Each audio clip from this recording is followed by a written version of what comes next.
Welcome to Inspired to Move, presented by Degree. I'm Ros Gold-Onwude, and today we are here with Christine Burke, who is the Senior VP of Strategic Partnerships and Runner Products for New York Road Runners, most famous for the New York Marathon. Hi, Christine. How are you? Hi, Ros. I'm great. Thanks. How are you? I'm well. I'm super excited to talk with you. I'm a New Yorker myself, and so to learn more about what you guys are doing is very exciting for me. Awesome. Queens born and bred. Okay. I know you spent some time in Brooklyn and Manhattan, so we've got some of the boroughs covered here. Right. Well, when I think people hear New York Road Runners and the New York Marathon, they think, well, it's a race in New York City. But New York Road Runners is a national institution. Can you break down some of the races, tools, facilities that you guys are providing everyday people in order to inspire them to keep moving? Yeah, absolutely. So New York Road Runners has been around for over 60 years and is really a New York City institution. We are a nonprofit, and our mission is to inspire people to run and to get moving and to have a fulfilled life through exercise and through fitness. And as a nonprofit, all of the work we do through raising funds through our racing, we reinvest in the community here in New York City. So in schools, getting kids moving from the youngest of ages up through high school, where we inspire rising high school seniors to run their first 5K, and even senior citizens in New York City. We have a program called Striders that gets senior citizens in New York out and walking and moving and exercising and building community through fitness. So we really touch every age group. And so our organization goes well beyond the TCS New York City Marathon, which is what we're most well known for. But we're really a community running organization and the largest in the world. Absolutely. And when I think about what you guys provide, I also immediately think, geez, but COVID-19 really presented a hurdle. One of the marquee products you guys put out in the New York Marathon wasn't able to go on as it usually did. But can you tell me about virtual racing and other creative ways you guys are keeping, people of all ages, everyday people healthy and able to continue to race, perhaps even if it's not in the format that it used to be? Yeah, so like many businesses and organizations and people in this world, COVID has presented a real challenge for us. And it was the second week of March, and we were just a few days away from our one of our largest races of the year, the United Airlines New York City Half, and made the decision just really literally a few days before that we couldn't run that race, that the health risks were too big. And so, in some ways it was like shut off the lights and figure out what we're going to do to keep people running through this, not knowing how long it would last. And we pivoted pretty quickly to transitioning our products and transitioning the ways we work to virtual. We're fortunate in the sense that we already had a virtual racing program.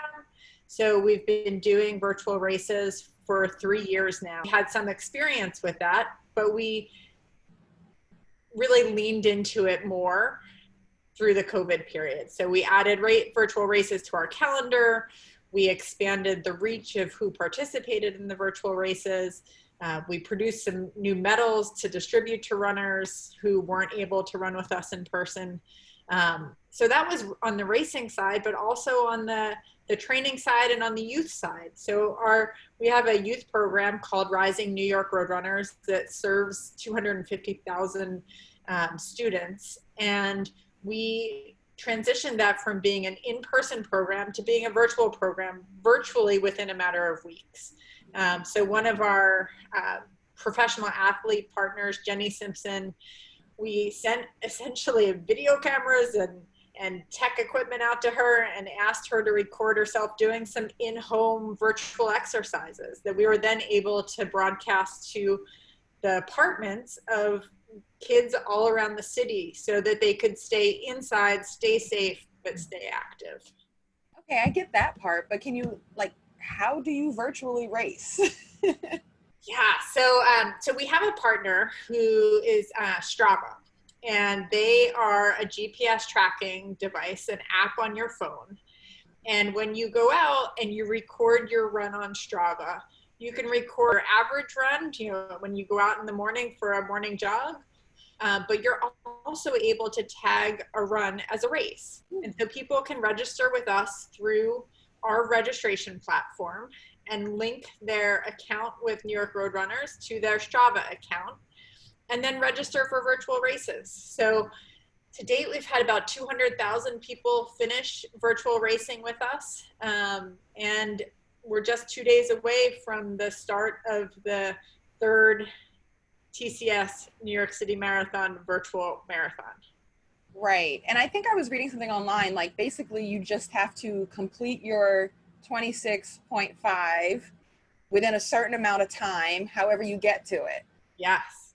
So you can chart your course and run anywhere in the world. So that's kind of cool. It's very cool. So on Saturday morning in Australia, we know there's a group of runners who are going to wake up in the morning while all of us here in New York City are asleep, and they will be pounding out the 26.2 miles, recording it on Strava, and registering it as a marathon with us. And when we get that verification that they've completed it, we will send off a medal to them.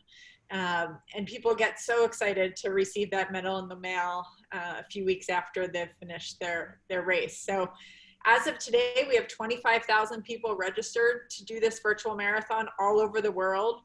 About 46% of those people are outside of the United States. So it's a really international field from all over who are going to be running with us.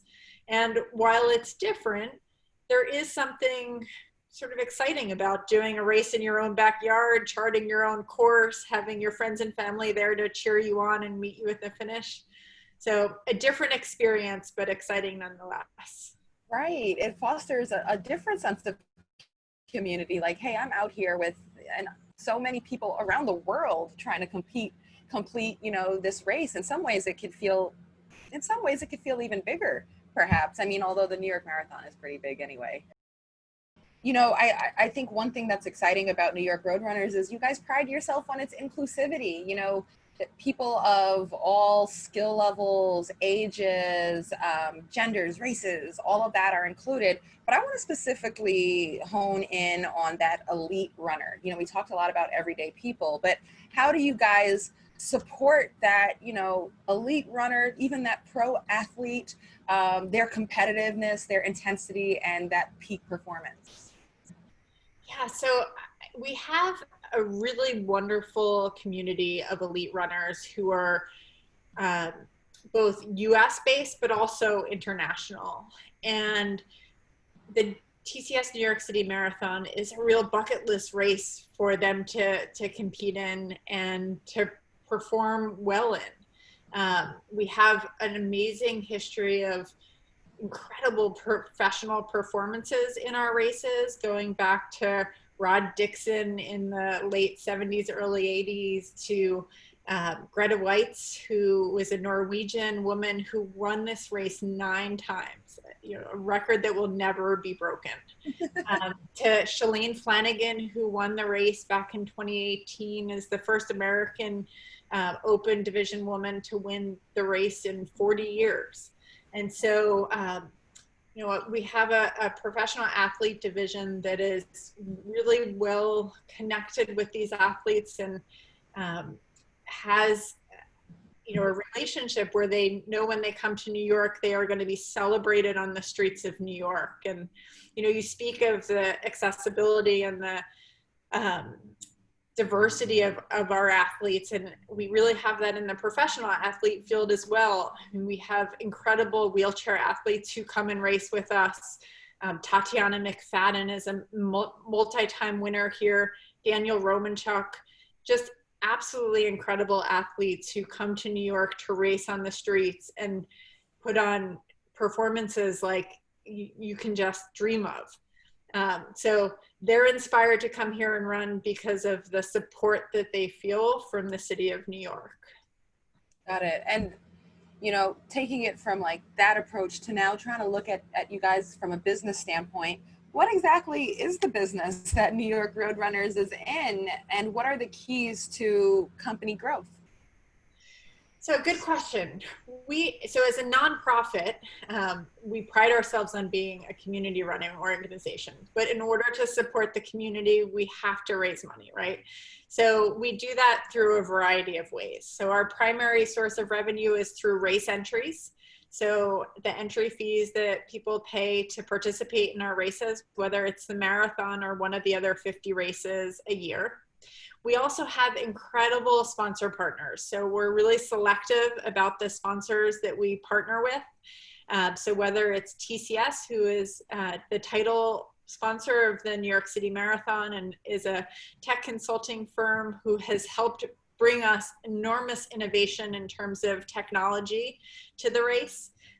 Or New Balance, who is our footwear and apparel partner, who for the last few years has done an incredible job of bringing new technology to runners and to our racers. So, you know, we're just launched this week as a new footwear, a new pair of sneakers or running shoes that has some new technology in it that you know, I'm hoping to use in my own virtual marathon, but it's making people, you know, faster, and it's, you know, as you see times lowering around the world, there's real technology. So New Balance is a partner, and then we have partners who provide us with fueling for our runners and hydration for our runners, like Honey Stinger and Pull & Spring water and Gatorade Endurance for hydration. And then after you run a marathon or after you run a race, you have to recover from that. So we have an incredible partnership with the Hospital for Special Surgery, who provides injury prevention advice for our runners and then teaches them how to stretch and roll out and get the best self-care possible for runners. So incredible group of partners that help to fund everything that we do, and in turn help to fund the community programs that we support and have been growing over the last decades. I'm curious, you know, we like to end this segment and this show with just asking about your thoughts on future predictions for New York Roadrunners, for running and fitness organizations. You know, what do you see being part of the short-term future and the long-term future? So I would say a few things. One is with racing and virtual racing in particular. So as I said, we launched virtual racing almost 3 years ago. And I would say that I spent the first 2 years post-launch of virtual racing explaining to people what is virtual racing. It would always be the question that is asked. Can you describe it to me? I don't understand it. So I don't have to answer that question as frequently anymore, because so many running organizations around the world are now doing virtual races. And so that is, it's made it mainstream, it's made it understood. And so many runners who in the past either had never heard of it and hadn't participated in it or didn't think it was for them have tried it and have opened their eyes to a different way to race and to push themselves. So I think that that is going to be one of the big changes in our industry that we see from this. And it's the mainstreaming of virtual racing. So that's really specific. I think in terms of, you know, I would say prediction for the medium term is that when we actually can come back to racing in mass participation groups, so 55,000 finishers in the next TCS New York City Marathon next fall, it will be one of the more memorable events that this city has ever experienced. I think there will be this catharsis and jubilation of a real sign that the city is back, and that And so that will be an incredibly joyful day. So I think that's in the short term. And then I think in the long term, I believe that this moment in time has had people have a new appreciation for health and wellness and the importance of taking care of yourself, because you don't know when a virus is going to strike or an illness is going to strike, and having an underlying degree of health in your life is really important. And it's an important investment to make on a daily basis, to get some fresh air, to move your body. And so I think that, and I hope that we'll see a new appreciation for health in American people, in New Yorkers, and around the world in the longer term that comes out of this. Wow, that is so beautifully said. I mean, it is exactly what this is about, you know, inspiring people to keep moving, short term, long term. And what an image, you know, you drew up there. I think I'll probably cry or like be emotional when I, you know, see the marathon that, you know, up and running in its full strength. So, and I hope that that happens sooner than later. Us too. Ros, come back to New York and run it. Experience it for yourself. You can wave to all your friends as you run through Queens. Okay, well, they're going to have to come out and support me. Can I start with a half marathon first? Or start with a half marathon first. Thank you. Well, Christine Burke, Senior VP of Strategic Partnerships and Runner Products for New York Roadrunners. Thank you so much for joining us on Inspired to Move, presented by Degree. It's really been a pleasure. And maybe you'll see me out there running. I hope so. Thanks for having me, Ros. No problem. Thank you.